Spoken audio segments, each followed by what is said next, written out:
This is Girls Stop Playing, a weekly show that empowers Black women to stop playing with their potential so they can live a life that they love. I'm Coriel, your favorite homegirl, and I'm on a mission to help Black women make the money and get the honey. You can have it all as long as you're willing to work.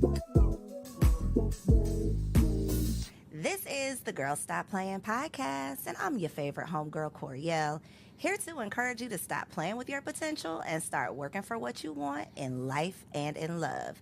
You already know that I'm bringing you the information and the conversations to help you make the money and get the honey. You can have it all as long as you are willing to work. And baby, we got a working woman in the building today that is making the money, got the honey, and is helping you get your honey too. We got Crystal Jordan in the building. Your last name is not Jordan though anymore. It's Jennings. Okay, let's put some respect on that. We got Crystal Jennings in the building. Hey, Crystal. Hey. I'm happy you're here. I'm so excited. It's like a long time coming. I was going to say, it's been a long time coming. So we're going to get into Dear Alpha Female, right? We're going to get into that. But Okay. who is Crystal outside of what you do professionally? You know what? That's a great question because I had to learn that myself. For a lot of years, I did not know. I didn't know who Crystal was outside of being a mom and an entertainment publicist. And so Crystal is a woman that loves, I love my friends to be happy. I love putting everything I have into friends and family. I'm also a bit of an empath. So I learned that I have to take breaks from certain things because I can get very, very emotionally involved and invested, right? But I think that's also what makes me who I am, just the fact that I really feel deeply for people. It also makes me great at writing, right? But I love my family. I love friends. I want everyone to be in their best, their best self. I want my friends to all find love and have love around them.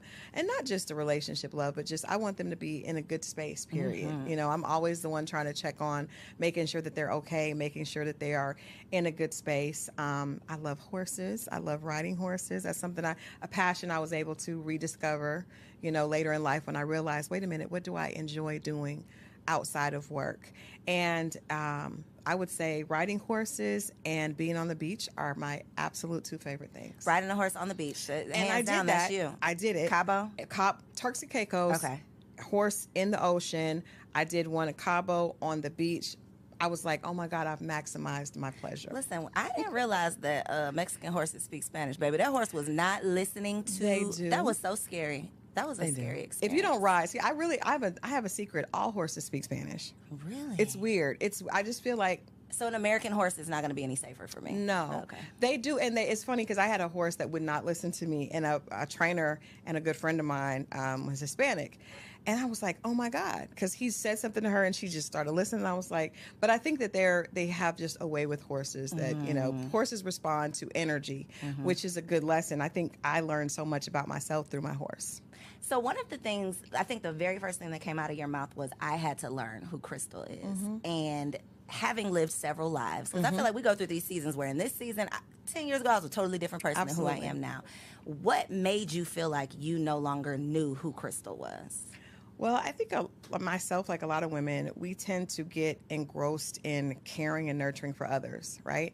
So I got married at 20, I had a baby. So I was in college, I was married, and I had this beautiful little baby girl, and I became mom and wife, right? Crystal at 20, who didn't even know who she was, became mom and wife and a student. And then she went, and I had another baby a few years later. So I was a proud wife. And, as a mom, you put everything into those babies.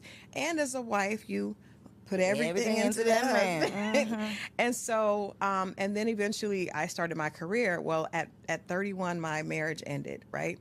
So I had been married for 11 years. Actually, we were together for 13, married for 11.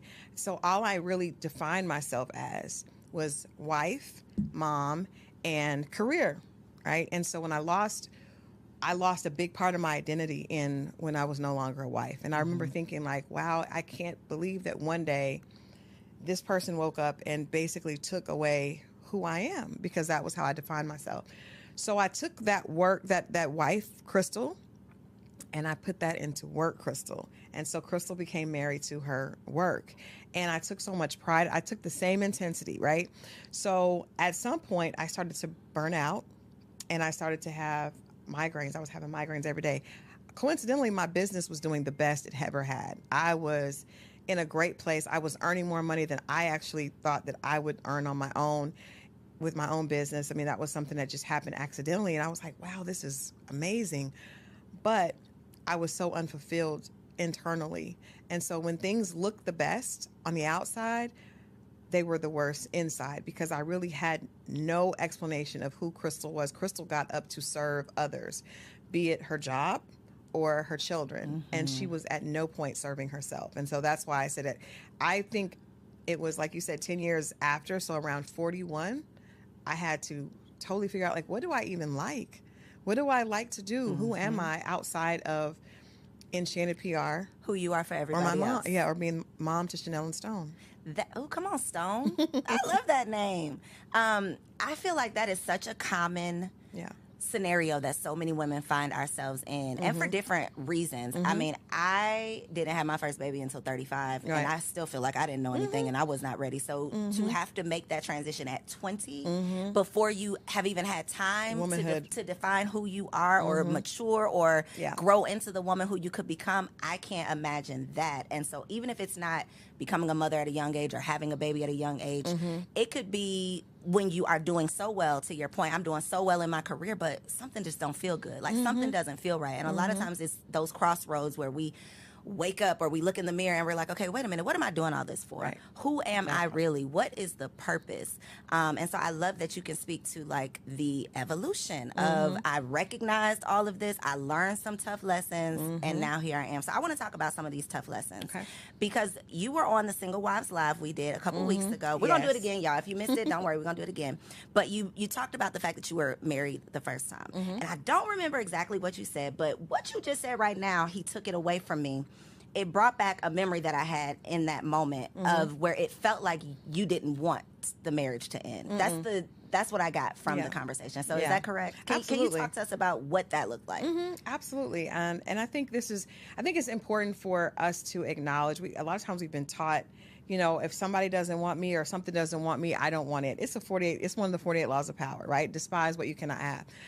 But it's also not something that works for real life. It works for business and it sounds really cool, but it's also not something that works for real life. And so I was so in love in my marriage. Things weren't perfect. As we know, marriage is never perfect. But I was really, really in love, and we went through some difficult times. And as a result of us going through difficult times, my ex-husband started having an affair. And I was devastated because again, you know, when I mentioned, you asked me who I was, I'm someone that wants everything to be right for everyone, right? So I had this idea that I was going to have this perfect family, my kids, boy and a girl, dad, perfect, you know, white picket fence dog. We had everything. And all of a sudden, he was involved in an affair, and the way I thought he should get out of the affair, he didn't agree with that. And he did not. And so he decided to end the marriage. And it really did feel like I had given someone else the ability to define me because I took so much pride in being his wife. So, yeah, I was heartbroken. And coming from a mother and a grandmother that are like, girl, you better get over that. There was no place to actually just say it's okay to really mourn your marriage being over. And instead of actually mourning it, I just dove into work, right? You controlled what you could control. I controlled what I could control, and I did not allow those in my. I mean, I was basically a functioning depressive in a functioning depressive state because I didn't know what to do with all this pain, and I didn't want to. I just sometimes it felt physical how much pain there was. I mean, this is 13 years. This is the love of my life. Our families are ingratiated, right? Our children don't know anything else, and all of a sudden, one day, it's like, it's over. So when you say your mom said get over it in terms of the sadness of the divorce, what was her take on the infidelity? Did she tell you to get over that too? No, just leave him and get over it. Okay, leave him and don't look back. Leave him and don't look back. And I did. My grandmother, rest her soul, husbands come and go. You'll be fine. You're strong. You're strong. But I did not feel strong at all. You know, I felt like my identity, I felt like Crystal was just, I didn't know where she was. I grew up without my father. so when I got married, he became my sunshine. I remember writing a essay, and it was like, this is now like the sunshine of my world. So, and that was dysfunctional, but you don't know it's dysfunctional until you get out of it, or until you until you know. And so, yeah, I definitely, there was no one I was telling my one of my mentors and my sister, Dr. Jerry Godhigh, like, I wish I had someone like that in my life, someone that says it's okay to not be happy about your marriage ending. It's okay to admit that you don't want that. Everyone in my family, they were doing this to help me because they wanted me to be strong, right? Girl, forget him. He wasn't doing you any good that anyway. makes you feel like, though, you have to act like that. I did. Now I have to pretend like forget him, but I'm crying myself to sleep at night. I would leave, Coriel, I would leave, because I met you years ago when I was probably in this state, and I would come to events, totally made up with celebrity clients, and I would get in my car and I would cry on the way home because I didn't want to cry in front of my kids. And I couldn't cry to my friends because, girl, you're fine. Your business is doing good. That part, you got money, you got these celebrities, you should be fine. And that is what I think social media is making that even worse, because people think that if you got all of these things, not that you don't have problems, but I feel that people think that you should get over your problems. They do. Like, you got all of this, you shouldn't be complaining about that, and that is unfair. If you and I'll take it a step further. As a woman, we judge each other by how we look, right? And so I probably look the best because I lost so much weight from being depressed. So I was depressed. I wasn't eating. I was miserable, but I was in this area that kept me in a very high profile position. And so people thought I was doing amazing, but I was the most miserable inside. And that came out later, with headaches and migraines that I couldn't get rid of.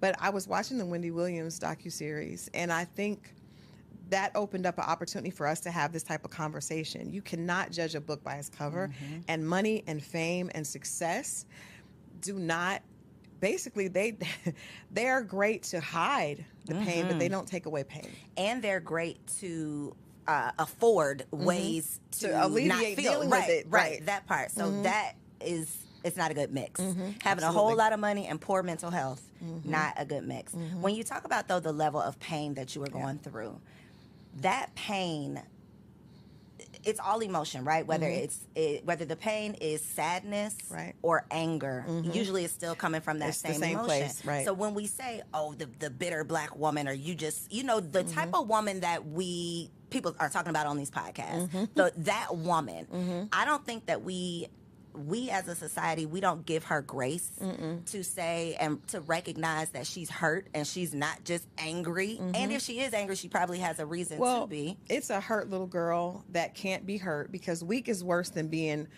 It's better to be a bitch than to be weak in our culture, right? So it's better to be, and I've had my mentors say, Crystal, you got to find that inner bitch, right? That's where you should do. And that comes from a scared little girl that wants to protect herself. I'm an animal lover, so I know when you look at animals that are sick are the most dangerous. They are the most, animals that are afraid are the most dangerous. I remember, I believe God sent my horse to me to teach me about myself. I thought she was mean as hell because she would not do what I want. She wouldn't submit. She was not friendly. She was afraid. And that fear created a bitch, right? But like I said, our culture, we will, as a woman, as a black woman, I was taught you can be mean, but you can never be weak. Can't be sad. You can never be weak. Cry. Girl, get up. Get up. My grandma said, you don't got time to sit around and cry. You got them kids to take care of. You got to get up. And so it's funny that the things that we tell our daughters are the same things that later they get penalized for. We complain about it when you grow up and are displaying the same things that we taught you as a little girl. And it's the same conversation that I've had several times about dating. Because when we're little girls, the only thing that most of us hear is, don't bring no babies home, don't have sex, stay away from those boys. And then when you turn 35, everybody says, well, where's your husband? Why are you not married? Right. I mean, it makes no sense. So that is the whole point of having these conversations, is so that we can teach our daughters or our sons a better way of doing things based on the lessons that we've learned, because we love talking about these statistics. But we don't look at why. I was talking to one of my girlfriends today, and I've had this conversation with my guy friends. Even when you talk about men, right? Black men in our community, most of them are teaching their daughters to be independent. And I said, you are teaching your daughter to be a woman that you would not want to date. And if a man is not there in the house, you're still teaching, because you're always teaching, even if it's intentional or not intentional. So my father taught me that I couldn't rely on a man because he wasn't there for me, right? And my girlfriend, whose father was in the house, he constantly taught her, make sure you can take care of yourself. Make sure you can take care of yourself. So those, and we know that when you're young, that is just porous ground. You plant those seeds. That little girl, my daddy said, I always got to be able to take care of myself. So then she gets to 28, 29, 30, and the first thing she knows, I got to take care of myself. And now we tell her, oh, you're an independent black woman. You're going to be single forever. But I'm just doing what I was taught. I'm just following the directions my daddy gave me or didn't give me. Exactly. It's literally, it's literal insanity. The same thing we do to little girls, mothers do to their sons. They raise their sons to be the men that they hate. Absolutely. All of the things that y'all are complaining about, you are grooming your child to do the exact same thing. And men are training their boys to be a man that would not deserve their mother. Because when you encourage him to be promiscuous and you use it as a badge of honor, they use it as a tool of success. Don't worry about girls now. Get all the money that you want and then you can have all the girls. But he had a mom. So, and we know little boys' first love is their mom. And so that's a dysfunctional relationship that they're taught from the beginning. This is not what I should look for. What I should look for is to have the upper hand so I can have all the girls. And then the moms come along and say, oh, he's got money. My son is cute. He's going to be a heartbreaker. Ma'am. It's literally speaking. This is what we're speaking over our children. So I would love to know what were the lessons that you wanted your children to learn on the other side of your divorce? It's like we look at it like post-divorce and pre-divorce, almost like, post-Christ coming in after, because it was such a big impact on my kids. My son was 9 and my daughter was 12. That's a really horrible time to go through because they're both coming into their identity as people. And I think the biggest thing that I've wanted them to know is that they don't have to always be right. Because, I have a great relationship with them because I learned I was of the mindset that I had to provide and I had to make this perfect life for them. And when the life became unperfect, they still loved me. And I remember thinking like, wow, after the divorce, I didn't have the money that their father and his family had. And I thought, they're not going to want to be with me. But the fact that they said, Mom, we want to come with you, then I was like, oh, wow. So you don't have to be perfect. You don't have to be perfect as a mother. And I want them to know that as young adults, they don't have to be perfect. I made a lot of mistakes. Their dad made a lot of mistakes. But you can always pivot. And I think a lot of us we feel like we got to be perfect or we're hard on ourselves. And so I'm proud of them, but I always wanted them to know I was very open. Like, Mom didn't know what to do. She thought she did. She had you at 20. And it's okay to say, I need help. It's okay, not just financial help, but it's okay to say, I don't know what to do with these feelings, because I went to therapy and I put them in therapy. Right after the divorce, I had no idea what to tell my kids. And they were my everything. And so I said, I've got to get some help and I got to put them in some help. So they didn't want to go, but I made them go. And I think that it taught them it's okay to need help with my emotions.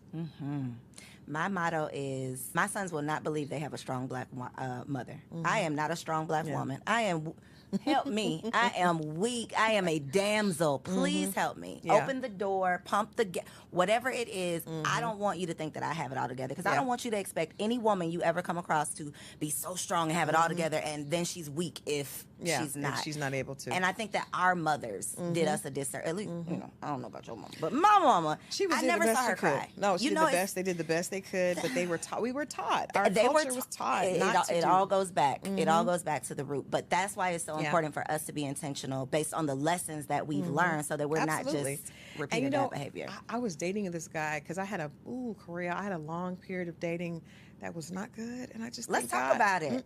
So post divorce, what did that look like? For a long time I didn't date at all because I was afraid. I was afraid of men just after going through such a traumatic experience. But when I did start to date, I didn't know how to date because I got married at 20 and I got married outside of Atlanta. So I was in this very just horrible dating scene in Atlanta. And I remember going out, and what years was this? This was a mentor told me not to waste my 30s, but I did. I wasted most of my 30s. So I didn't really start dating until I was almost 40. Okay. So I got divorced at 31, 32, and all those good 30 years I wasted being sad and depressed and just hiding. Look at this camera right here and tell the ladies in their 30s this ain't the time to play around. Ladies, let me tell you something. Marie told me, girl, don't waste your 30s. And I am telling you all, do not waste your 30s. Figure out how to get healthy and figure out how to love yourself and enjoy you in your 30s. That's the biggest thing I would want to tell women. Like, don't waste that time. I look back and I'm like, girl, you was fine. You had all those good years. Yes. But, you know, God works it out. He's a good God. But I didn't start dating until I was like 37, 38, really. So look at all the good time. However, but it wasn't too late, baby. It wasn't too late. So the husband came later, but first some very horrible experiences and then some good experiences. Okay. So, but I remember in particular going out with this guy, and I was working to the point where, because I work, you know, that's just what I define myself as. And I would work, and then I had the kids, and then he expected me to like do all the house stuff as well. And I was like, we're not even married yet. Like, you know, I don't live with you. And he said, well, my mom did it. And I was like, wow, that's the first time I realized that we are teaching our sons incorrectly, right? Mm-hmm. Because my son, now that's one of the reasons I tell my son, mommy didn't have it all together. Because I don't ever want him to expect a woman to be his workhorse. Can I say that again? Like, I don't ever want my son to expect his woman to be the workhorse, because I wasn't that way by choice. It happened. My mother wasn't that way by choice. My grandmother wasn't that way by choice. But this man said to me, well, you can do it all because my mom did it. Now, what does that look like when y'all aren't living together? That looked like we needed to be apart. But did he think you was going to come clean his house? Or like, what did he thought, because that's what he thought. He thought a woman's purpose was to make sure that's that every level right there. Oh, It was. I had never had someone articulate that to me, but I appreciate him for sharing that with me, because I understand that it was because he saw his mother. Mm-hmm. That's all he knew. In dysfunction, right? And as a little boy, that was his idea of what perfection was. Most men either idolize their mothers, or, you know, or it's the opposite. But I think I think I called my son, because my son was in college, and I was like, listen to me. Like, I did all that because and he's like, Mom, I know. But I think that women need to understand you're teaching when you're not talking. Kids pick up more on what we say, what we do, than what we say. So he had been taught that a woman does not need a break. She is able to work, you know, until she's bone tired, and then come home and clean, and then come home and then do some other porn. And then throw it back in the middle of the night. A porn star in the bed. And if she doesn't do all of that, then she's not worthy, and you have a right to cheat. So I was able to, you know, relieve myself from that situation. But I learned that there were a lot of men so many women say that, you know, men are intimidated. I don't think that the right man is ever intimidated. I think that men are smart enough to know how to push our buttons. So when you have a situation, because women, we tell, especially when you want to find love, you meet a man and you tell him everything you want, because you're hoping that he's going to step up to that, and he's listening to everything you said. Mm-hmm. And if he sees you as a wife, he will act accordingly. And if he doesn't, then he's going to play games, and you've given him the playbook. Mm-hmm. So he knows that you probably are an overachiever. For us, you know, what I define as alpha females that are overachievers, and he'll give you some more things to do. Mm-hmm. And I had a girlfriend that was an OBGYN, amazing, had her own practice, and she's like, well, I'm trying to learn, I'm trying to have a threesome. And I was like, do you want to have a threesome? No, but he says if I don't, he'll leave. He tapped into the fact that you are a perfectionist, and you want to show up and do well in everything that you do. This beautiful sister was trying to go to the sex club. She was doing all this stuff, and I was like, girl, you are a whole OBGYN. That you are a man. She's like, but he wants a woman that's doing this. She was leaving the practice to go and make sure she cooked. Girl, what happened with these people? Are they still together? No. Did she have a threesome? No, she didn't have a threesome. No, but what I'm telling you is, it sounds crazy, but in the minute, because you got to realize, especially right now, the season is ripe for everyone is dumping on career women, right? It's fun. Mm-hmm. Oh, well, you think you're all that because you have that degree, but what about what do you do in the kitchen? What do you do in the bedroom? And so those of us that are overage, well, I can do it all. Girl, No, sit down. please. He's not the one for you. He's not the one Wow. for you, because the one that sees you as his queen and as his wife, he will not be looking to play with you and make you do more for him. He will be looking at how he can make life easier on you. That part. And that's when we talk about, how God is good and he comes around. If you just wait and then you do what you're supposed to, you do That your part, work. that part. You must wait wait. and do the work. You Because must I've wait. talked to therapists and relationship coaches who talk about the fact that they get clients who haven't dated. They've been single for a decade. But you Oh, have done zero you've work. done no work. You've done no work. So a decade later, you're going to be still in making the same bad decisions. That part. Thank you for saying that, because I told my goddaughter this weekend. I said, one of the things I would do differently, because I didn't date for probably about 6 years, but when I started, I was emotionally very immature, because I was still, actually, not only was I 6 years behind, but I hadn't been in a relationship that was outside of my marriage. I didn't date since 20. You were a teen, So I went basically. back, and I was an idiot out here, because I didn't know. I didn't know. And so it's important that you do the work, and it's important that you don't avoid dating because of fear. Because if you do, then when you start, that same fear is going to be there, and you're going to run from it, or you're going to make decisions out of desperation or out of fear, and those are always the wrong decision. But it's interesting that when you find the man that sees you have to find the man that sees you as his wife, not the man that you Think is had gonna be wanted your to husband. see as your husband, because that we have some of those.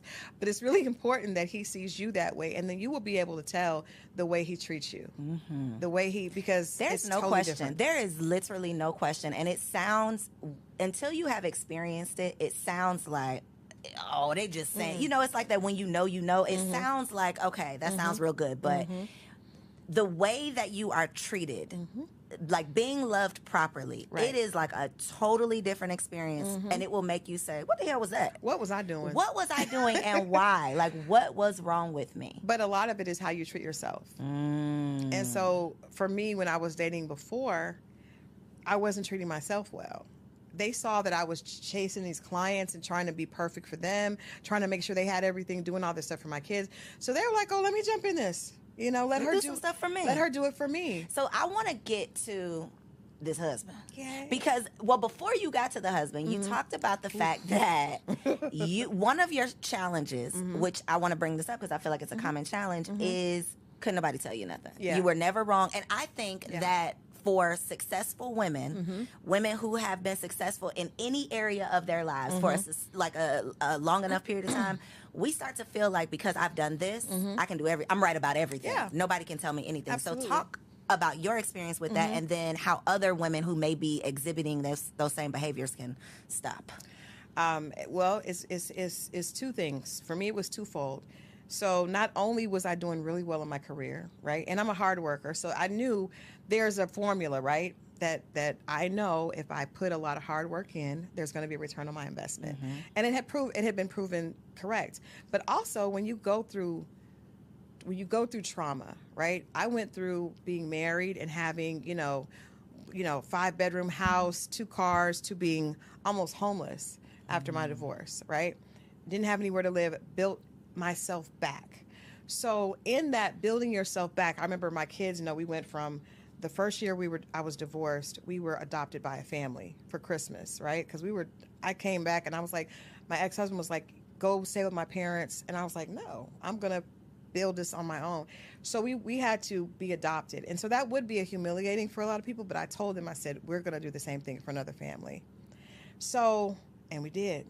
So we went from a 2-bedroom where I used to sleep in the living room because I didn't have a bedroom, but I just knew I was going to make sure my kids were good, to, at the time that the kids were graduating, we had another 5-bedroom house. I had my own 2 cars outside, and everything was good. So that journey of like 32 to 38, I pulled myself up. And not only was my work doing well, but I had all this life experience of I did it. I put my all into it, and I got my kids. We adopted families. We would do things for people for Christmas. I went from driving a car that had a black eye to having a luxury car and a backup car out. All that I did on my own. So sometimes God has to tell you, hold on now, little mama. Let's reel it on Hold back on. in. Because you fight so hard, and it's like, and that fight becomes your identity, Yep. right? And so when I would meet men that to date, and they were struggling alone, I'd be like, what? I have 2 kids, was left for dead, and I've managed to be in this beautiful home. I'm not listening to you. And even when I would hear other things, because a lot of that it wasn't necessarily from the fact, I knew that I was always really, really good at what I did, but it was also the fact that I was able to come from the mud. I knew what it was like to cry every day, to sleep in the living room, and my kids not to have the bedroom suits that they had before, to go from that to that. So that created an arrogance and an ego that was, again, to hide that sadness, but it was, I'm not going back there. Mm-hmm. One of my favorite movies is racially incorrect, but it was Gone with the Wind. And there's a scene where Scarlett says, "I'll never, as God is my witness, I'll never be hungry again." That was me. As God is my witness, I'm not going back to that. And nobody can. Before, I was married, and that's how I ended up in that situation. Now I'm in control. Crystal's in control. So when Crystal's in control, you can't tell me what to do, because look what I've done. So that created. You can't tell me what to do. Ooh, you that can't. is the attitude. And how can you tell me when you haven't done it? So, and I also have around me a very amazing, brilliant group of female friends, right? And a lot of us have the same energy, because they're really hard workers, right? And so you have people that have beat statistics and have been able to say, oh, I was told, I remember when I got pregnant in college, my guidance counselor said, drop out. Drop out? No, I'm going to graduate. I'm going to graduate on time. I'm going to do this, this, and this. When I got divorced, go home. Go stay with my parent. No. So that creates a belief in yourself, which is good, right? But it also has the other side of that, is it was very hard for anyone to tell me anything. And the people that are around me that I probably did respect weren't going to tell me, because they were of the same ilk, right? So they felt like, girl, he's, But I would always look at men that didn't have, and I would feel like, well, why would I ever listen to you? Because you haven't been able to do what I have, and you have far less obstacles to get over. And that was the wrong attitude to an extent. But me going on, Iyanla Fix My Life, and I really did not expect her to, I'm a publicist, so I'm like, I'm not going to do anything that puts me in a bad light. That was not my intent. Did you have a choice? I did. I said no at first, but then a good friend of mine was like, I think we need help. But we thought that it was help in the fact of understanding why these men weren't. Right. You didn't think it was. No. She was going to get on you. At no point did I think that. No. Until I got in the middle of it, and it was too late. You here now. What was your big lesson that you took away? Ooh. First of all, I think that I'm smart enough to listen to someone that makes sense, right? So the things that Miss Iyanla Vanzant were saying, they were very, very raw, but it was also a woman that I respected, and that I knew she wasn't lying, because it was true. What she was pointing out to me was true. So I learned that the very characteristics that it took for me to create this impenetrable woman were also the things that were holding me back from finding love. And that was my big lesson. Like, okay, you did this, and this got you where you needed to be, but this also created some very negative, behavior that you have to fix. You cannot just get here and be like, ta-da, I'm done. Well, he gonna have to come to where I'm at. Well, no, ma'am, that's not how that works. And all this has been built out of fear and pain. So now we got to deconstruct that. You're not going to, Crystal's still going to be hardworking, right? Crystal's still going to be smart, but Crystal doesn't have to be afraid of being hurt. Crystal doesn't have to live in desperation and basically being afraid that she can be reduced to that broken woman that she was before. That is a very tough thing to get over, because we build up the walls, and then those walls keep out the very thing that we desire. And then you meet someone who has the potential to love you properly, and then you still can't accept it. You still can't accept them. So what did it look like when you actually met your husband? Well, I would say to that, this is very sad, because I would say, like, it's unfair that you would get shot and be laying on the floor bleeding, and would be responsible for getting up and cleaning up your own blood and putting yourself through rehab. But life is not fair, and that is unfortunately how it goes. So whatever you're in pain and you're hurting over, it's your job to fix yourself. Physician, heal thyself, right? Um, and so it it looked like, thank God he sent me a man that had a lot of patience and that was able to see through that, right?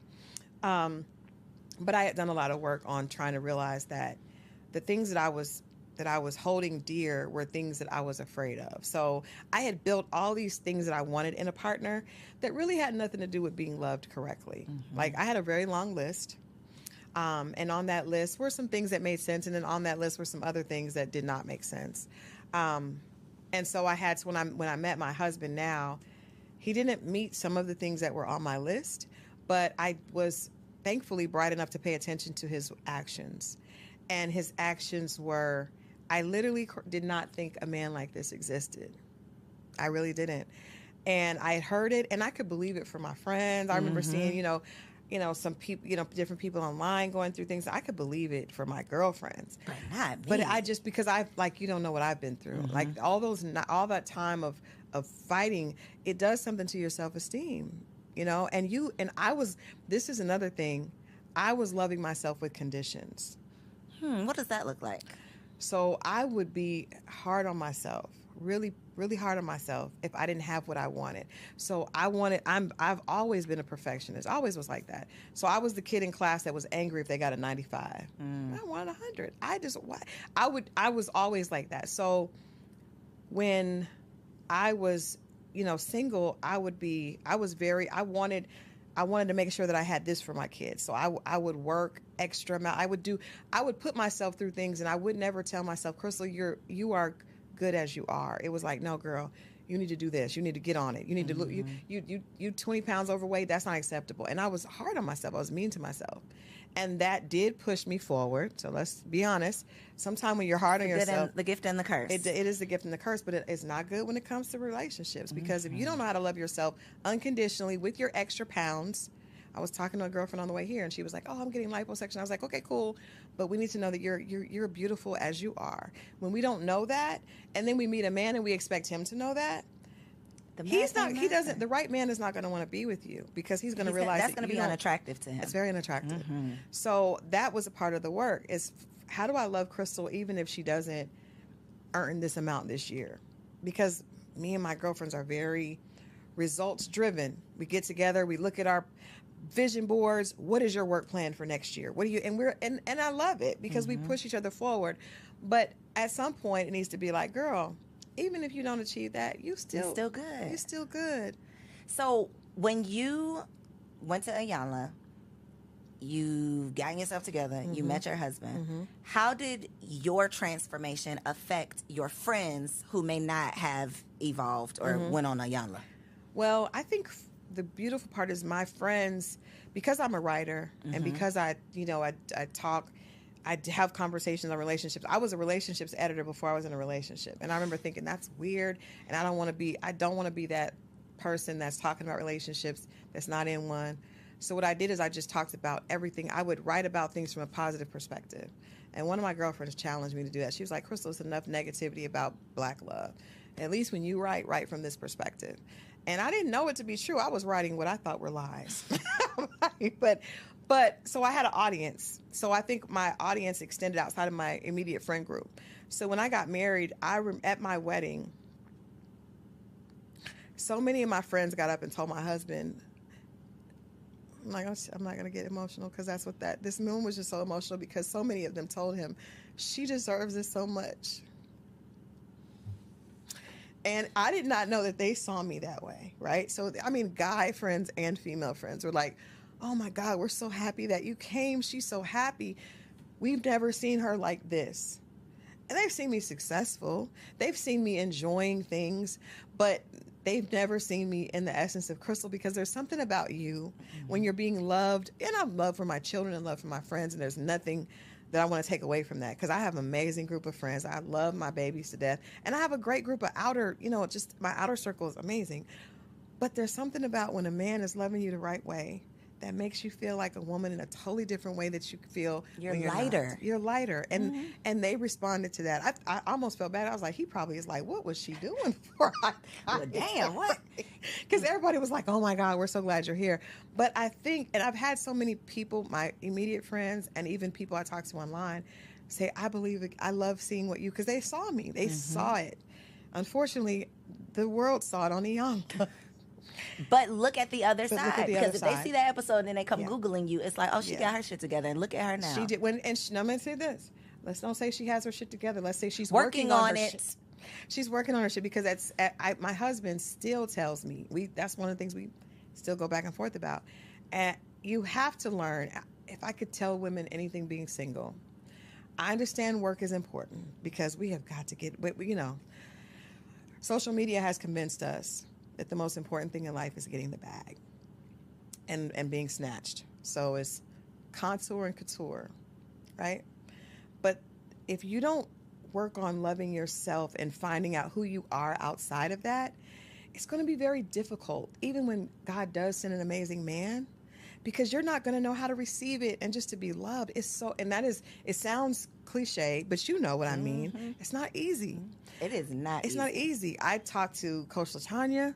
I talked to another one of my mentors, Miss D, Dr. Jerry. God, I talked to all these women that are married and understand, and they're telling me, Crystal, there's still so much work to do. But the beautiful thing is, I recognize this man because of the work I had done. I recognize, wait a minute, this may not fit the exact profile, but I've never been treated like this. And then understand that you deserve it, right? And Not then running away from not running it. away from it, even when it's easier to run, and having to adjust. So many women are like, well, he has to do. No. The very idea of being a wife means that your job is to make that man better and serve him. His job is to make you better and to protect and serve you. But so many of my friends and so many women I see online are looking for a man that can do for them. And I know, like, well, you're not ready. Because if you're ready, then you know that marriage is about sacrifice. And so what are you willing to do for the right man? How will you serve How will in you your serve? marriage? That is not the conversation that we see on social media. At all. How can he bring the money to me? That's That is because those are all ridiculous. single people having those conversations. They That's why. are. Because They the married stay people, single. and they're going to stay single. gonna stay Married people single. know the sacrifice that marriage takes, and that even if you have the partner for you, Right. it is still work. Oh, it's still work. It is still work. It is always going to be work, but it is work that is well worth it. And I think if you find a man, and I think, our gut as women, we were given a gut instinct. I feel like it's God's way of whispering to us. We ignore it. Yep. But so when that fool was telling me that I needed to be the workhorse like his mom, I remember the older I got, I was like, I recognize things. Even I dated some great guys. They just weren't the guys for me. And because I started to be able to be in tune with that, with Crystal, once I started to love Crystal, she started to speak to me in a different way, because before she was just chasing. Stop chasing and allow things to come to you. And my husband, when we met, he told me, just take my hand and let me lead you around the obstacles of life. And I was just like, who is he talking to? I did not need you to lead me. Look what I have amassed, right? Look what I've led myself to. And he was patient. I remember being just difficult. It was just difficult. But he saw that, and now I see different things. He gave me a different perspective. It's not all about how much money you earn. It really is about the quality of life and what you're enjoying. And his perspective is so different. And I think I've been able to give him different perspective as well. But it is really about serving. And I hope that my goal and my purpose, Iyanla told me this. She said, this is not for you. This is for the women that you will be able to help. And that's why after I went through all that, I wrote the book, because I was like, I have to, because this is not for me. So we got to talk about the book, though, Yes. because and part one and part two, right? So part one, Dear Alpha Female, it's not him, it's you. It's not him, it's you. What is just a couple of things, as we've talked about, being so successful that can't nobody tell you nothing, being afraid, so you put up the walls. Yeah. What are some other common things that women are doing? Let me share with you. So happy you asked. So a lot of times what we do is this. We will we see a guy that we like, right? And he has all the bells and whistles that say no, but we are attracted to it either because he has the financial portfolio that we think is a good fit for us, or he may have the look. He may be fine, and you just be like, or he may be able to do some things to you that make your body say yes, right? And praise God for all of those things. They all count, yes. They all count. But you are ignoring the other bells and whistles because of that. So a lot of times you're the smart, beautiful sister that you are, will try this with him. I'm going to give him a chance. There's nothing that this man has done outside of make your body sing, which is important, but not the only thing. But there's nothing that he has done to show you that he sees you as a wife. And you give him a chance. And then when it doesn't work, I'm done. Forget it. Men are all bad, and I'm not, and you want to argue, go online, talk bad about men, but you chose that man. You knew deep down inside, you knew that wasn't right, and you used that as a defense and a block. And the right man doesn't have a chance now but you made that choice, sis. So in the book we talk about, I've talked to girlfriends. We're just gonna be honest. That man is married. Okay, he's separated, but he's married. That's not your husband. But you can give me 8 million reasons, and that's fine. But then when that doesn't work, you're going to use that pain and say, well, this is what was done to me. I was hurt. Well, you hurt yourself. Yep. You hurt yourself. The lack of accountability. So you must, if you're talking about, we want to talk, because women love to dig into, well, this happened to me, and I didn't deserve it, and da-da-da. But God gave you a beautiful brain that you're able to use to achieve. Because I see some of the women that I relate to that are in our circle of high achieving women that are able to, you're brilliant. But when it comes to making decisions with men, you act like you didn't know. You knew. You knew. You knew. And if you didn't know, then you weren't in touch with yourself. Yes. Because you weren't listening. So when we're using those examples of men that we had no business being with anyway, and you use that as a reason that you're not giving someone else a chance, sis, that is you. So that's just one of the examples, because that's one of the things that we do a lot. We love to make the wrong decision and then use that as ammunition against the next guy. Yep. But that is all on, and I've been there. We all have been there, which is why there's no denying it. It's like we've all made bad decisions. Ask me how I know, because I did it. Because we've all done it. Wasting years. It's a journey. Wasting time. So the first book, people were a little, not that they were upset, but people don't want to be told that it's you. You are the problem. Yes. So as a solution to the first book, there is a second. I have a second book that's coming out this summer. But when I realized the response for women, I do feel like I need to double down in a way. I want people to get the message, which is why we're doing another edition of it. But the reality is, when I went on Iyanla, I was in tears.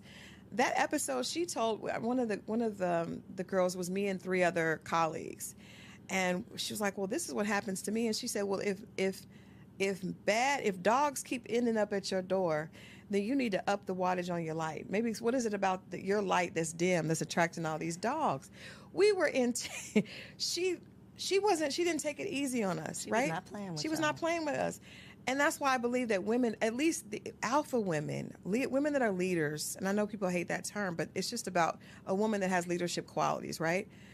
Iron sharpens iron. One of my favorite quotes. It's not a pretty process.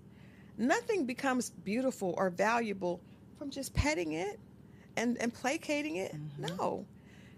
If I'm doing something wrong, Corey, I'll say, "Crystal, no, come here. No, wait a minute. It ain't gonna work. You stop me, right?" And that's not about, okay.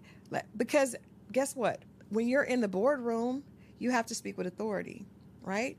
Because you're able to speak with authority is how you're able to get promoted. You speak with authority on your platform. You can't get on there and well, I don't know really how. I'm thinking, girl, ain't nobody listening to that. So I think that it may be uncomfortable. It was uncomfortable for me, but that's what I needed. The people that were giving me, "Oh, Crystal, you're amazing," they weren't helping me. Yep. They were not helping me. So yes, I have another edition coming out, but I think that the interesting thing in this book is this Dear Alpha Female, it's not him, it's you. And I meant that, and I mean that still. But it's an interactive devotional designed to help you attract the love that you deserve. And nobody picks up on the fact that I'm saying you deserve love. The fact that you have been in leadership positions and you have these things and you're still struggling when it comes to relationships doesn't mean that you're not worthy. It means that you just have some more work to do. Mm-hmm. And you're fine with work because you have your working ass. You can do this work too, sis. You got the degrees, you got the positions. You're okay with work, but you can't assume that you can work over here and not work over here. Crystal, you know that was literally my whole message with the Single Wives Club. It was, what is the work on yourself to get what you want? But I was met with so much. Yeah. I'm not about to do nothing for no man. Or why would I want? It's like, it's for you. It's for you. It's for you. And to your point, the same tenacity that we pursue these degrees and these careers, and we will take a class and hire a coach and do all of the things, but when it comes to your relationship, you think he's gonna fall out the sky and just fall in your lap and then he's supposed sweep you off your feet. He's supposed to just deny everything else with your non-emotionally mature behind, take you as you and are. just take you as you are, and you don't know how to speak to him. You don't know. I very rarely hear, especially on social media, which is why I'm so glad you're doing what you're doing. I rarely hear women speaking about, what accountability do you have to a relationship, right? None. All we want to talk about is what he's supposed to do. And that's why I can understand why there is a backlash from men to an extent, right? But at the end of the day, we need to be figuring out, how can we love each other? How can we love ourselves first? Because you can't be empty and be a good partner. But if you're willing to go under a knife to make yourself look beautiful on the outside, why are you not willing? Why is it such a... Why they beating down your door because you just want them to read a book? I just want you to do some internal work, but it's easy to put on the makeup and to go get all these things, because it doesn't take you acknowledging that there may be something going on with you. And I think a lot of us feel like we feel undeserving inside, and we don't want to look at that, right? Because you grew up thinking that maybe you didn't. And so you learn to get all these things to prove people wrong, but you haven't proven yourself wrong yet. And that's the problem. So you've got to go back and do that work. And it's self-work. That's the other thing, too, because people have a problem with therapy. People are above people telling them, you can't tell me nothing. Tell yourself.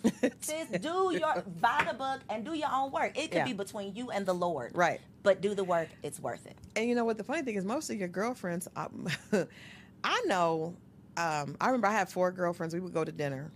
And I invited one of my guy friends to dinner with us. And he was like, you all are exhausting. And we know that because we're like, where are we going to go for dinner? Well, I don't want to go here. Because we're all women that are in leadership. And your girlfriends know you're annoying. They don't want to marry you. You don't want to marry them. And it's because all of y'all need to do some work. It was and I love the fact that we work well together. But at some point, so I just tried to say, you know what, with my girlfriends, I just want to, y'all already got the work down. You got that part. Let me just ask you how you are. Let me just talk about something else. Let's just focus on, so when you come to Crystal, it will be more about, what are you doing for you? Because you got all the girlfriends that are going to be like, let's talk about the work plan. I was one of those girls. But it's like, I knew if somebody were to ask me, some of my guy friends say, is this girlfriend still single? Yep. You know that, though. We know that about our friends, but we don't tell them. I tell them. Well, but now I do, because I didn't know before. But I tell them, and they know. How do they receive it? They honestly, because, these are my close friends. They know, and they know that I'm telling. They know that I'm living. And you're telling them in love. And they know that I'm still struggling. I did not learn to not have I still sometimes have the laptop in the bed. But my husband was like, this isn't going to work. You need to cut this. Where are the boundaries for work? And every girlfriend I have doesn't have boundaries for work. I literally told my husband 3 days ago that I've been treating my marriage like a side chick. And I've decided that my marriage is going to be my business. That's what y'all need. That's it right there. Yeah, that is it. That's because it. Even if you meet the man, it's not going to just magically, you're going to just throw your laptop and close down your business. You're not going to do that. I'm struggling. It's still, listen, it's a constant struggle. And I think that hit me kind of hard, Coriel, because I probably... If my husband sees this, he's going to be all in my face. I don't want him in my face. Leave us alone. But I'm trying. I'm working on it. He knows I'm working on it. But that's true. And I think if you have to get in that mindset, it's like when you go to college, right? And you go back to work on your advanced degrees. You get in the mindset of, no, I'm getting ready to start this master's program. So I got to, I know I'm going to have to be on it. If you really want a relationship, and I hate that we have to talk about it like this, but this is what we understand. Is what we get, yeah. I understand. I was like, well, I want a return on my investment. Well, you can't get a return on your investment if you're not willing to sacrifice. every return on investment comes with sacrifice. Gotta give up something. You got to give up something. And so if you really want a loving relationship, you have to be willing to sacrifice. And you have to be willing to consider that what has worked for you has to change. I had a guy friend tell me, when you get married, that means that you are willing to change and a lot of women just want to add the man on the side. And you just come along and get with my program. Yeah, I'm already doing this. And I want him to look a certain way and earn a certain thing, and I just add him to the mix. Mm-hmm. Well, nobody wants to be treated like that or looked at like that. So he's going to go find somebody that's going to make him the priority. Needed and feel like he has a place to fit in. I think that's some great advice for single women, too, is creating space. Yep. And it could be physical space, clearing out a drawer for this man that you're manifesting, or actually carving out time where you say, these are my boundaries. Practice closing your laptop now. So that when you meet the man, you're not like us and he having ain't a in hard your face. time. Please. I'm still having a hard time. It's a struggle. It is. Getting off not taking work calls after a certain time. But see, those are boundaries that Crystal didn't set for Crystal. And I'm telling you what, with every guy I dated in the past, it was unattractive. I just didn't know it. I thought they were intimidated by my success. No. They didn't care about it. They just wanted to talk to me. And because I wasn't available, they found someone that was. I remember I told a guy, he asked me to take me out, and I looked at my calendar and I was like, I don't have any opening for 2 weeks. And my single guy friend was like, Crystal. But I didn't. I was like, I'm traveling. And they were like, that ain't how this works. Date you? Yeah. It's not intimidation. I think so many women are going to hear what you're saying right now and be like, oh. So listen, send this to a friend. You know which friend. You know which friend to send this to. Just send it to a girl. I saw this episode. Don't tell her why. Just tell her to tap in. This woman on there, she had this great story. Send it. Wink, wink. Please look in this camera right here, though, and tell them where can they order their friend a copy of this book. Yes, get one for you and your friend, because if that's your friend, usually birds of a feather flock together. So I know for me it did. And actually, one of my best friends wrote the foreword, Chili from TLC, and she wrote the foreword. She and I both are in beautiful relationships after both being single for a very long time. But you can go to Amazon.com. You can go to Barnes & Noble. You can go to Walmart. Any place. You can go to my website. You can go to dearalphafemale.com. You can go to The Real Crystal Jordan. But, get the book, and I promise you, there's information here that you'll be able to relate to. We talk about how the alpha personality, for most of us that are overachievers, it was created when we were little, right? I was a straight A student that always had to be on the honor roll, always had to do this, always breaking statistics. It's a beautiful thing. It's like black girl magic, but what's on the other side of that magic, right? On the other side of that magic. And so please get this book. It really is, it's time for us to allow the overachieving little girls inside of us to relax. We owe her thanks for carrying us thus far, but it's time for her to exhale. It's time for her to let go of her fear. It's time for her to be loved unconditionally, and it's time for her to grow. This is my love letter to all my alpha sisters. So if you want marriage on the other side of that black girl magic, log on dearalphafemale.com. Check out my girl Crystal, and I will catch y'all on the next episode. So if you made it this far, I just know you loved that episode. Well, what you did not know is that we recorded it right here in ATL at Elevate Studios. Yes, your girl has her own studio, y'all, and it's not just for me. I'm opening it up for you too. So if you have a podcast, if you are a vlogger, a YouTuber, or a content creator, and you are looking for a professional studio to record your content, or you want to hire me and my team to fully produce your content, make sure you check out the show notes below or log on to elevateagency.com.